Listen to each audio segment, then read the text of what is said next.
सो hi guys, good afternoon. तो मैं आज आपके लिए एक न्यू टॉपिक लेके आई हूँ जिसका नाम है नीड ऑफ वैल्यू एजुकेशन। जब हमने दो टॉपिक्स पढ़े थे कि मीनिंग ऑफ वैल्यू एजुकेशन क्या होता है और उसके बेसिक गाइडलाइंस क्या है, तो वो इम्पोर्टेंट था और इसी के रिलेटेड ये एक क्वेश्चन आ जाता है, नीड ऑफ वैल्यू एजुकेशन क्या है। मैंने आपको एक वीडियो में इसीलिए नहीं करवाया क्योंकि वो बहुत ज़्यादा मतलब कि बहुत बड़ी वीडियो बन जाती है और मतलब कि मैं बहुत छोटे छोटे टॉपिक करवाती हूँ ताकि आपको एक दिन में एक छोटा सा टॉपिक समझ आ जाए, तो उसके हिसाब से मैं करवाती हूँ। तो आज मैं आपके लिए एक लेके आई हूँ छोटा सा टॉपिक जिसका नाम है नीड ऑफ वैल्यू एजुकेशन क्या है। तो ये मैं आपको छोटे छोटे पॉइंट्स में समझाऊंगी, बहुत इजी है, ठीक है। अगर आप मेरी वीडियो को पेपर से पहले भी देखते हैं तो आपको एक बड़ी रिवीजन हो जाएगी। अगर आपको कुछ रिवीजन मटेरियल चाहिए या फिर कोई आपको किसी नोट्स की पीडीएफ चाहिए, कुछ भी चाहिए, तो आप कमेंट बॉक्स में लिख देना, मैं आपका जरूर कमेंट बॉक्स में रिप्लाई करूंगी और आपको भेज भी दूंगी। उससे पहले आपको मेरे चैनल को सब्सक्राइब करना पड़ेगा ताकि मैं आपके साथ जुड़ूं, आप मेरे साथ जुड़ो और आपको मेरी न्यू अपडेट वीडियो मिलती रहे।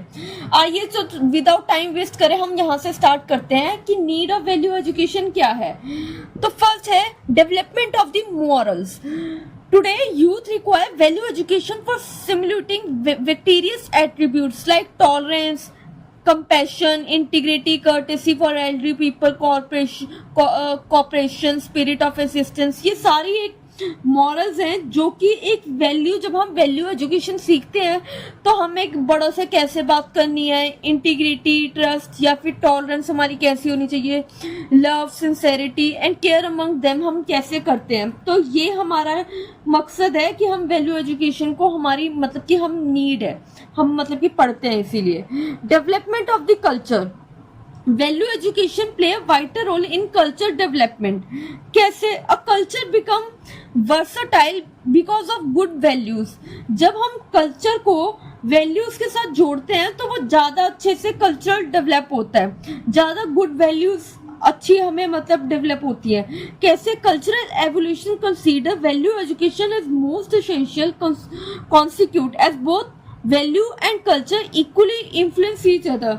अगर कल्चर है तो वैल्यू को इन्फ्लुएंस करेगा, अगर वैल्यू है तो कल्चर को इन्फ्लुएंस करेगा, तो बहुत इंटर रिलेटेड है आपस में, ठीक है।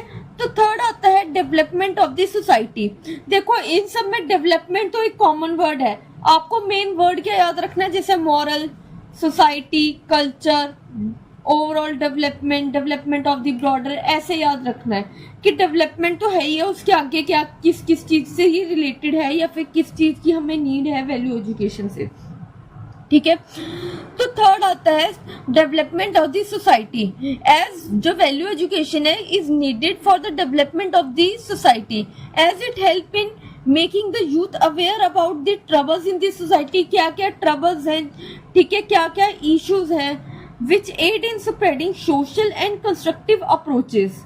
ये कुछ अप्रोचेस हैं जो कि एक स्प्रेड करनी चाहिए हमें, सोशल या फिर कंस्ट्रक्टिव, जिससे कि अवेयरनेस बढ़ती है, ठीक है। The awareness facility the young generation to speak up against many social issues, जैसे कि चाइल्ड मैरिज हो गया, करप्शन हो गया, डाउरी सिस्टम हो गया, रेड टेपिज्म हो गया, ऑर्थोडॉक्स हो गया, religious practices, which will ultimately result in social development of the country. जब तक हम यूथ को अवेयर नहीं करेंगे वैल्यू एजुकेशन के बारे में, एक यंग जनरेशन को, कि कैसे उसने एक इशू के बारे में बोलना है, अगर कोई चाइल्ड मैरिज हो रही है उसके अगेंस्ट कैसे बोलना है, उस टाइम कौन सी वैल्यूज उनको काम आएंगे, तो वो वहां पे मैटर करेगा, ठीक है।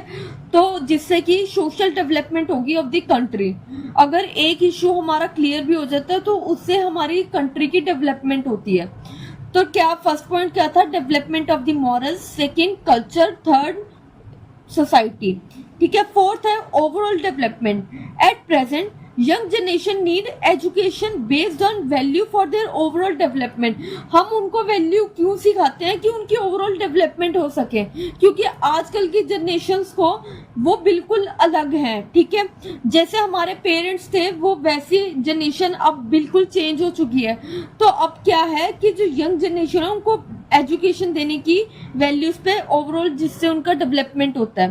ठीक है, this is essential as modern educational program mainly comprises of technical information, जैसे कि such as laws, facts, figures and theories, उनको पढ़ानी चाहिए वैल्यूज के बारे में ताकि उनकी ओवरऑल डेवलपमेंट हो। They hardly have any opportunity to associate with themselves with precise of minute element of the life, कि उनका जो एवरी टाइम है लाइफ का, एवरी एलिमेंट है लाइफ का, तो वो क्या करें, उसको प्रिस्क्राइबली यूज करें ताकि उनके लिए एक अपॉर्चुनिटी हो कि वो ग्रैब कर सके, ओवरऑल उनकी डेवलपमेंट हो सके। ठीक है, फिफ्थ पॉइंट आता है development of the broader point of view. जो वैल्यू एजुकेशन है प्रमोट करता है awareness, inspires learner by developing their perspective through presenting new line of philosophy, hence developing a broader outlook. तो क्या होता है कि जो इंस्पायर करता है लर्नर को कि वो अपना नया पर्सपेक्टिव देखें, कैसे कि लाइन ऑफ फिलॉसफी कौन सी न्यू है। ठीक है, हेंस जो कि उसका एक ब्रॉडर आउटलुक होता है।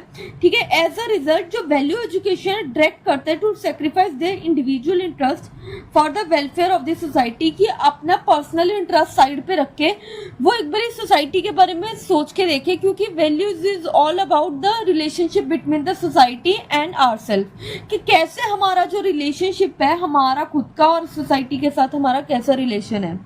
Such kind of perspective prepare them to spend their life in a simple manner with a positive and righteous attitude about life, कि उनका एक पॉजिटिव मैनर बन जाता है, एक अच्छा एटीट्यूड बन जाता है लाइफ के बारे में, अच्छा पर्सपेक्टिव बन जाता है, क्योंकि वो एक सोसाइटी के साथ अच्छे रिलेशंस में जुड़े हुए होते हैं और उनको पता है कि वैल्यूज कैसे वहां पे प्रिटेंड करनी है। ठीक है, सिक्स्थ आता है development of democratic qualities. Democratic qualities जैसे कि कोऑपरेशन हो गया, पर्सनल एंड सोशल जस्टिस हो गया, कंपैशन हो गया, moral of the individual, spirit de corps, ठीक है, freedom and justice are included among the learner through value based education. जो भी वैल्यू बेस्ड एजुकेशन होती है, जो भी हम वैल्यू के लिए उनको एजुकेशन देते हैं, जैसे कि कोऑपरेशन, ये सब हो गया। ठीक है, तो वो क्या करता है, उनका जो पर्पसफुल डेवलपमेंट होती है this democratic value is extremely important for the democracy, कि उनके लिए और डेमोक्रेसी के लिए बहुत ज्यादा इंपॉर्टेंट होती है। डेमोक्रेटिक क्वालिटीज होनी चाहिए ताकि हमारे अच्छे relations with nature and society बनी रहे। तो ये 6 पॉइंट है। अभी आगे भी और पॉइंट्स हैं। ठीक है, 4 और रह गए हैं, तो टोटल 10 पॉइंट्स है इसके, इजीली लर्न हो जाएंगे, क्योंकि आपने याद किससे रखना है, डेवलपमेंट से। Development of the morals, culture, society, overall development of the broader view point. ठीक है, development of the democratic qualities. अगर यहाँ तक आपको कोई डाउट है तो आप मेरे से कमेंट बॉक्स में पूछ सकते हैं, बाकी हम आगे करते हैं पॉइंट्स। नेक्स्ट पॉइंट है resolving conflicts. Many factors like customs, traditions, caste, religion, creed, etc. are the basis of disagreement between controversial and contemporary viewpoint that give rise to many conflicts and disputes. जो कि अगर हमारी values अच्छी हैं, अगर हमारी education, अगर हम वैल्यूज को, जब एक लर्नर है अगर हम उसको एजुकेशन दे रहे हैं वैल्यूज की, तो ये सब जो बातें हैं, रिलीजन, क्रीड, कास्ट, ट्रेडिशंस, ठीक है, जिससे कि हमारा डिसएग्रीमेंट होता है और कंट्रोवर्शियल और कंटेम्परेरी व्यू पॉइंट्स होते हैं, कि डिफरेंट व्यू पॉइंट्स होते हैं जो कि कन्फ्लिक्ट को राइज करता है, ठीक है, बढ़ावा देता है और डिस्ट्रीब्यूट्स को। अगर हमें इसको अच्छा रखना है for the progress of the society as a whole, these distribute and conflict need to be resolved, हमें उसको रिजॉल्व करना चाहिए। तो वैल्यू एजुकेशन जो है ingrains the habit of respecting every individual by teaching, ठीक है, tolerance, cooperation, empathy, peace, passion, love, हमें केयर, ऐसे रहना चाहिए। ठीक है, वैल्यू एजुकेशन हमें ये सिखाती है कि ये जो कन्फ्लिक्ट है वो रिजॉल्व कैसे हो सकते हैं, जब हम एवरी इंडिविजुअल की रिस्पेक्ट करेंगे। ठीक है, उनको सिखाएंगे कि टॉलरेंस, कोऑपरेशन, प्यार से, केयर से, शांति से कैसे रहना है, हार्मनी विद इन कैसे बनाए रखनी है। ठीक है, तो this is all about resolving conflicts. 8th point होता है control over emotions. Value education हमें ये भी सिखाती है कि हमें इमोशंस के ऊपर कंट्रोल कैसे करना है। It's an essential for the individual to control over his instinct, feeling and sexual desire. It is essential for the person to grasp and involve in order to control such sentiments. जो भी अगर जैसे आप organisation में काम कर रहे हैं, है ना, तो आपको देखना पड़ेगा कि आपको कैसे, मतलब कि आपको कंट्रोल करना है अपने इमोशंस को. जो ये एजुकेशन है फैसिलिटेट करती है इंडिविजुअल को to employ his capability to perform social welfare activities, कि कैसे वो अपनी सोशल वेलफेयर एक्टिविटीज की कैपेबिलिटी से एक इंडिविजुअल जो एजुकेशन है वो फैसिलिटेट कर सकता है. Employ his capability to perform social welfare activity. तो क्या ये ओवरऑल डेवलपमेंट करता है इंडिविजुअल की और सोसाइटी एज अ होल. तो जो कंट्रोल है इमोशंस के ऊपर रखना है, ये एक इम्पॉर्टेंट चीज है. जैसे कि इंस्टिंक्ट हो गया, फीलिंग्स, सेक्सुअल डिजायर्स, ये सबको कंट्रोल करना चाहिए हमें, ठीक है, अगर हम कहीं पे भी काम कर रहे हैं. 9th आता है हार्मनी एंड कॉर्पोरेशन. अब हार्मनी क्या होता है कि जब हमारा माइंड एंड बॉडी दोनों साथ में चले तो उसे कहते हैं हार्मनी, और कॉर्पोरेशन इकट्ठे मिलके, ठीक है. तो वैल्यू एजुकेशन हेल्प करते हैं in developing harmony and a sense of cooperation between associates. This enable a cooperative living and lead to cordial life of people in the society and inspire people to live for one another. कि कैसे हम society में अच्छे relations बना के रह सकते हैं और कैसे हम एक दूसरे को इंस्पायर कर सकते हैं और रह सकते हैं एक दूसरे के साथ अच्छे रिलेशंस में, सोसाइटी में भी और एज अ इंडिविजुअली भी, ठीक है. 10th आता है development of the human aspect. Value education provide a humanising effect to the individuals, ठीक है. Most realistic and correct education should socialise an individual.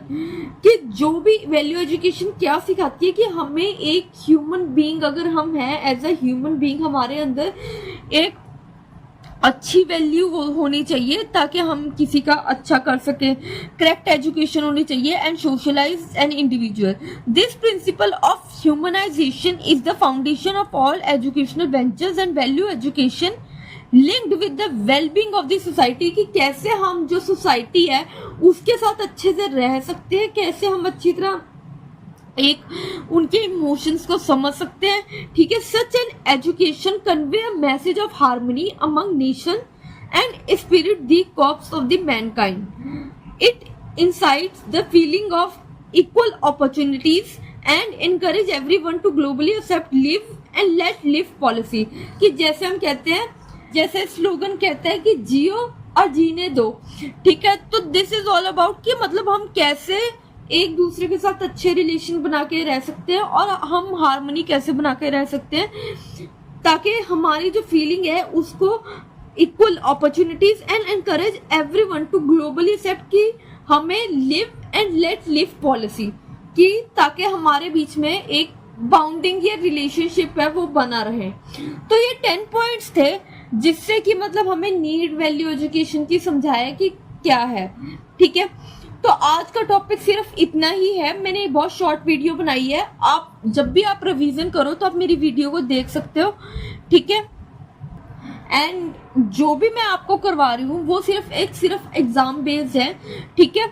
अगर आपने एग्जाम के लिए अच्छी तैयारी करनी है तो मेरे वीडियोस के साथ जुड़ो, मेरे चैनल के साथ जुड़ो, ताकि आपको न्यू अपडेट अच्छे से मिलती रहे और इम्पोर्टेंट क्वेश्चंस आपको पता चले. एंड आई एश्योर यू कि आपके 80% तो आ ही जाते हैं और उससे ऊपर आते हैं, ठीक है. क्योंकि मैं अगर बच्चों को पढ़ाती हूँ तो मेरे बच्चों के 80% या उससे ज्यादा आते हैं, क्योंकि मैं उनको सिर्फ इम्पोर्टेंट करवाती हूँ. और कुछ जैसे यहाँ पे अब आपको नेक्स्ट टॉपिक दिख रहा होगा, कंटेंट ऑफ वैल्यू एजुकेशन, क्योंकि ये करने की जरूरत ही नहीं आपको, क्योंकि ये जितना मैं करवा रही हूँ सिर्फ वही इंपॉर्टेंट है आपके लिए, ठीक है. Till then subscribe my channel and take care of yourself. Thank you.